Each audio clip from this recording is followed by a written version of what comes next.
Hey y'all, it's Lindsay with the Fiber Seed, and it is WIP Wednesday where I share what I've been working on, which are a bunch of things. Mostly swatches, but things. So let's start with something I finished. Reese's hat. This he has decided to call Spaghetti. It is not a colorway that he made for Rainbow Soup. This is a colorway that he came up with on his birthday, for his birthday party earlier this year. And so I like how it turned out. I used the ribbed Watchman's cap by Channah Koppel. You can find it on Ravelry. And I like how it turned out. I just used a size 7 needle instead of size 8 because I used DK weight yarn instead of worsted. So it turned out great. He absolutely loves it. And he called it Spaghetti. So there you are. What else did I do? I finished the crochet swatch of Reece Man. This is his latest Rainbow Soup colorway, and this is the crochet swatch. These are double crochets down here. These are half double crochets and then single crochets, so you can kind of see how they changed up as the stitch height changed. So I did that. If you haven't seen it yet, because I can't remember if I showed you, this is the color of the month for April. It's called Primavera, and it is like all the awesome pastel-y goodness. Look at all that. Oh, it's so gorgeous. I should probably show you what it looks like. This is in a cake. You're really not seeing all the different like shades and tone. Oh man, it's great. Anyway, so this is the crochet knit swatch, crochet swatch. It's fun. The stitch height changes it. This is a little bit more bold than what it shows up like in real life, but hey, cameras, they blend very well together in real life. Trust me, I'm the dyer. But this is what they look like. So that will be in stock next Thursday. Yeah. But this Thursday, of course I didn't bring a full hank. This is Mint Julep. It is the colorway for the Kentucky Derby this year. Did I finish both of my swatches? No. This is my knit swatch. How awesome does it look? It's so tiny. This is my crochet swatch. It is not blacked yet. But you can see here's my double crochets, my half double crochets, and my single crochets. So the single crochets have a really, I personally, normally I like the double crochets, but I really like the single crochets and how that kind of, it blends really nicely up here. So I'll share the knit swatch on the social media places when it's done, which will probably be tonight. Anyway, those are the things I've worked on. But I went to Fiber Expo 2 weekends ago, 1 weekend ago. Time is... Anyway, I went to Michigan in the past, recently.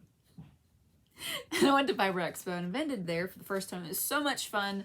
We're definitely going back. But I gotta show you my goodies, of course, because I always do that, right?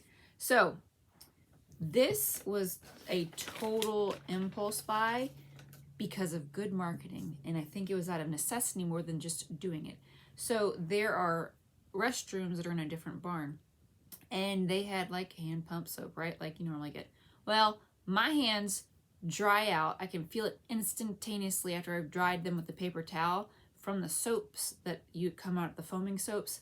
Well, Kinderhaven Farm, because they'd run out of soap in the soap pumps, Kinderhaven Farm had put their pump soaps in the bathroom, and I washed my hands, and my hands felt moisturized when I dried them. So I was like, sold, because here, you know, queen of the cracked hands in the wintertime can't handle it, and that soap was amazing. So Kinderhaven Farm, soap. So I also got bars of soap while I was there. They smell amazing. What else did I get? I, of course, saw my friend Emily from Fangirl Fibers, and in addition to being an awesome dyer of yarn, she also dyes fabrics. She dyes fabrics for things that people like to do that are not just knitting and crocheting. It's like cross-stitching and embroidery, and I wanted to test something out. So we'll see if my test works with this, because look at these hand-dyed fabrics. Are they not amazing? There's 3 different types. I would have been a boss if I'd looked what she told me they were before I got on here. I'll put it in my description below of what they actually are. So we get that awesome tealy blue with this purple, and then there's this one. Look at this. Look at that.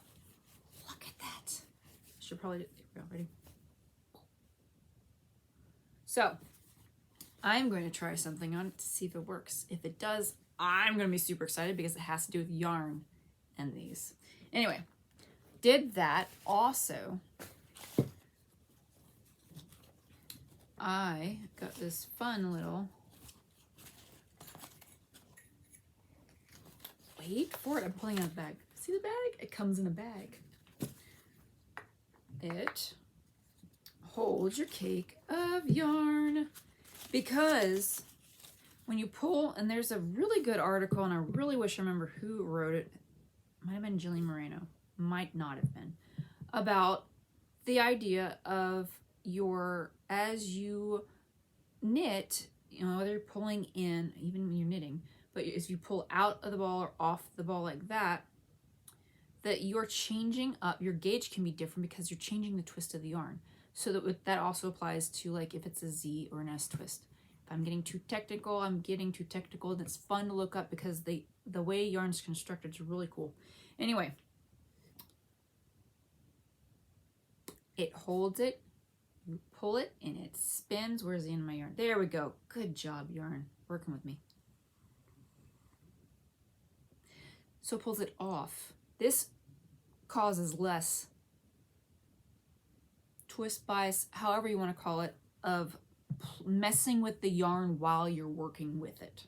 It's not going to make it untwist or twist itself tighter. It's just going to come right off. Now how you knit might change it, but this is cool. It's really cool. So, yeah. Anyway, so I got this from Ashling Yarns, and it comes with instructions. So there's their logo. There's the name. This, cool. I always love gadgets. Anyway, so until next time, hopefully I'll have more knitted things, because I have a sweater I gotta get finished, and socks.